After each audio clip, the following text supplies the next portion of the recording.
নমস্কাৰ বন্ধুসকল, মই নীৰৱ জোনাকে মোৰ জ্ঞান স্পৰ্শ চেনেললৈ আপোনালোকক আটাইকে স্বাগতম জনাইছোঁ। গুৱাহাটীত আকৌ লকডাউন। কিহৰ বাবে আকৌ লকডাউন দিব লগা হ'ল? বন্ধুসকল, প্ৰথম মহামাৰী যেতিয়া কৰোণা মহামাৰী হৈছিল, তেতিয়া অসমত গোটেই ভাৰতবৰ্ষতে আপোনাৰ প্ৰায় 2 মাহ লকডাউন দিয়া হৈছিল। তাৰ ফলশ্ৰুতিত কিছু সংখ্যক যদিও বেমাৰ কমিল, কিন্তু সম্পূৰ্ণকৈ ভাল নহ'ল বা সম্পূৰ্ণ নিৰ্মূল নহ'ল। এতিয়া কথা হ'ল, আমাৰ অসমত যেতিয়া লকডাউন দিছিলে, তেতিয়া আমাৰ বহু সংখ্যক মানুহে এইটো সাধাৰণ কথা বুলি ভাবি লৈছিল, আৰু বহু সংখ্যক মানুহে বহুত বিপদতো পৰিছিল। ধনীবিলাকৰ কথা এৰি দিলোঁ, দুখীয়াবিলাকে খাবলৈ ল'ব পোৱা নাছিল, খোৱাৰ ৰন্ধাত অসুবিধা হৈছিল। দৈনিক হাজিৰা কৰাসকলে কাম বন নোহোৱা হৈছিল, তেওঁলোকৰ চলাৰ অসুবিধা হৈছিল। যেতিয়া লকডাউন খুলিলে, তেতিয়া যিখিনি নিয়ম বান্ধি দিয়া গৈছিল চৰকাৰৰ ফালৰ পৰা, সেইখিনি নিয়মো আমাৰ গুৱাহাটীৰ বাসিন্দাসকলে মানা নাছিল। মাস্ক পিন্ধি থাকিব লাগে, বাহিৰলৈ গ'লে মাস্ক পিন্ধি যাব লাগে, সেইবিলাক কথা কোনোৱে গুৰুত্ব দিয়া নাছিল। এতিয়াও গুৱাহাটীত 10% মানুহেহে আপোনাৰ মাস্ক পিন্ধে, বাকীবোৰে মাস্ক নিপিন্ধাকৈ ঘূৰি ফুৰে। প্ৰশাসনেও ইয়াৰ ব্যৱস্থা লৈছে যদিও প্ৰত্যেকজন মানুহৰ লগত এইটো এজন পুলিচ থাকিব নোৱাৰে যে সকলোকে চাই ফুৰিব। সেই মানুহখিনি নিজে জনা উচিত যে আপোনালোকে পিন্ধি থাকক, মাস্ক পিন্ধি ঘূৰি থাকক। নাই, এইবিলাকতে কোনো কাৰখানা নাই, যিয়ে যি পাইছে তাকে কৰিছে। সৰ্বাধিক গুৱাহাটীত এইটো কাৰণতে হৈছে, কাৰণ ছ'চিয়েল ডিষ্টেঞ্চ নাই। ছ'চিয়েল ডিষ্টেঞ্চৰ কোনো কথাই নাই আৰু। যাৰ যেনেকৈ পাইছে দোকানলৈ গৈছে, সকলোৱে মিলি বজাৰ কৰিছে, আনিছে, মাস্ক পিন্ধিছে বা পিন্ধা নাই সেইবোৰৰ ভূক্ষেপ নাই। আপুনি যদি মাস্ক পিন্ধে, আপোনাৰ কাষৰজনে পিন্ধা নাই, তথাপিও আপুনি নকয় যে আপুনি কিয় মাস্ক পিন্ধা নাই বুলি নুসুধে। গতিকে সেইটোতে গুৱাহাটীত ইমান এটা বাঢ়ি গৈছে। গুৱাহাটীত যদি এনেকৈ আৰু বাঢ়ি থাকে, আৰু যদি বঢ়াৰ যিটো হাৰ সেইটো যদি বাঢ়ি গৈ থাকে, এদিন গুৱাহাটীত আপোনাৰ মেডিকেলবিলাকত বিচনা নোহোৱা হৈ যাব। ৰোগী ৰাখিবৰ কাৰণে ঠাই নোহোৱা হৈ যাব। 100 জনৰ বেমাৰ হ'লে, দিনত 100 জনৰ যদি বেমাৰ হয়, আপোনাৰ ভাল হয় মাত্ৰ 2জনহে। গতিকে 98 জনক আপুনি বিচনা ক'ৰ পৰা দিব? গতিকে ৰাইজেও এইবিলাক কথা ভাবি চোৱা উচিত, চৰকাৰক সহযোগ কৰা উচিত।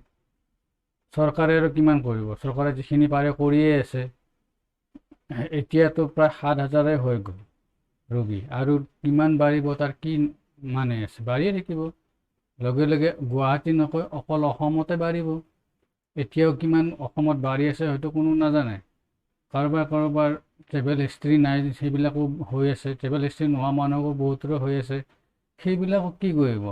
মই ভাবোঁ আমাৰ চৰকাৰে প্ৰত্যেকখন জিলাৰ প্ৰত্যেকখন গাঁৱে গাঁৱে স্বাব টেষ্ট কৰাটো প্ৰয়োজন হৈ পৰিছে। আমাৰ গাঁওবিলাকতো এনে কিছুমান ওচৰে পাঁজৰে ফেক্টৰী আছে, কোম্পানী আছে, যিবিলাকত বাহিৰৰ পৰা গাড়ী আহে, বাহিৰৰ ড্ৰাইভাৰ আহে, তেওঁলোকক ডাইৰেক্টলি আমাৰ কোম্পানীবিলাকত সোমাই যায়, গৈ কেনে তাতে মিলা মিছা কৰে। গতিকে তেনে ক্ষেত্ৰত সকলোবোৰ চাব লাগে। মই ভাবোঁ আমাৰ চৰকাৰে এইটো গুৰুত্ব দিয়া উচিত, আমাৰ ৰাইজৰ কাৰণে, বা গাঁৱে গাঁৱে স্বাব চেণ্টাৰ এটা খুলি কেনে মানুহখিনিক পৰীক্ষা কৰা উচিত বুলি মই ভাবোঁ। অসমৰ বাবে এটাই ভাল খবৰ, কি অসমত মৃত্যুৰ হাৰটো কম।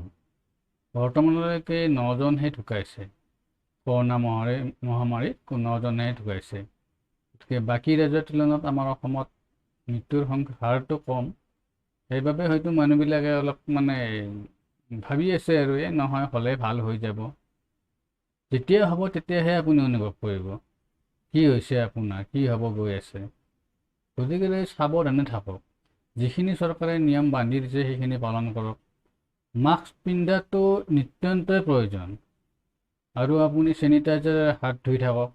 চেনিটাইজাৰ নহ'লে আপুনি চাবোনেৰে হাত ধুই থাকক। পাৰিলে প্ৰতি 15 মিনিটৰ মূৰে মূৰেই হাত ধুৱক। ঘৰত থাকিলে সেইটো বেলেগ কথা, কিন্তু বাহিৰত গ'লে আপুনি যেতিয়াই ঘৰলৈ আহিব তেতিয়া সেইখিনি কাম কৰিব। নিজে সুৰক্ষিত থাকক, ঘৰখনকো সুৰক্ষিত কৰি ৰাখক। বন্ধুসকল, আজি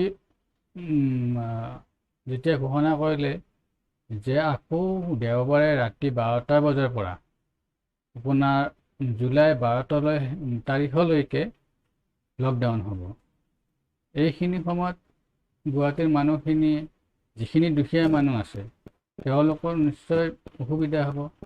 গতিকে পাৰিলে ৰাইজ আপোনালোকে অলপ সহায় কৰিব তেখেতসকলক। ধনীখিনিৰ কথা নকওঁ, তেওঁলোকে টকা পইচা আছে কিনি নি খাব, কিন্তু দুখীয়াখিনিৰ কাৰণে অলপ চিন্তা কৰিব। আৰু আমি দেখিছোঁ যে এইখিনি লকডাউন খোলাৰ পিছৰে পৰা যিখিনি মানুহ গুৱাহাটীৰ বাসিন্দা, তেওঁলোকে যিখিনি নিয়ম চৰকাৰে বান্ধি দিছিল তাৰে তিল মানুহ তেওঁলোকে সেই নকৰে। আপুনি দোকানত বজাৰ কৰিব গৈছে, তোৰ দোকানীজনেই মাস্ক পিন্ধি থকা নাই, কিন্তু আপুনি কোৱা নাই দোকানীজনক আপুনি পিন্ধি থাকক। আপোনাৰ তাতে কিয় চেনিটাইজাৰ নাই, কিয় চাবোন ৰখা নাই, কিয় পানী ৰখা নাই, এইখিনি কথা আপুনি নিজেই নকয়, গৈছে মাল লৈ আহিছে, খাইছে। সেয়াই। গতিকে সাৱধান হওক ৰাইজ। চৰকাৰে কিমান কৈ থাকিব, আপোনালোকৰ নিজৰ মগজুৰে এইখিনি কথা ভবা উচিত। গতিকে ৰাইজ সাৱধানে থাকক, তেনেকুৱা ভুল আৰু নকৰিব। এই 2 সপ্তাহ আপোনালোকে লকডাউন সম্পূৰ্ণভাৱে পালন কৰক। তাৰপিছৰ পৰা যিখিনি নিয়ম আছে সেইখিনি পালন কৰি যাওক। ভালদৰে থাকক, সমাজখনক জীয়াই ৰাখক, ভালকৈ থাকিব দিয়ক। আপুনি এজন নাগৰিক হিচাপে আপোনাৰো সমাজৰ প্ৰতি দায়বদ্ধতা আছে।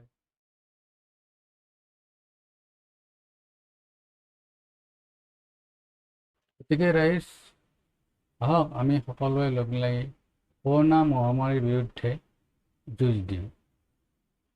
চেনিটাইজাৰ, চাবোন, মাস্ক নিতান্তই প্ৰয়োজন। আৰু ছ'চিয়েল ডিষ্টেঞ্চিং আপুনি মানি চলিবই লাগিব।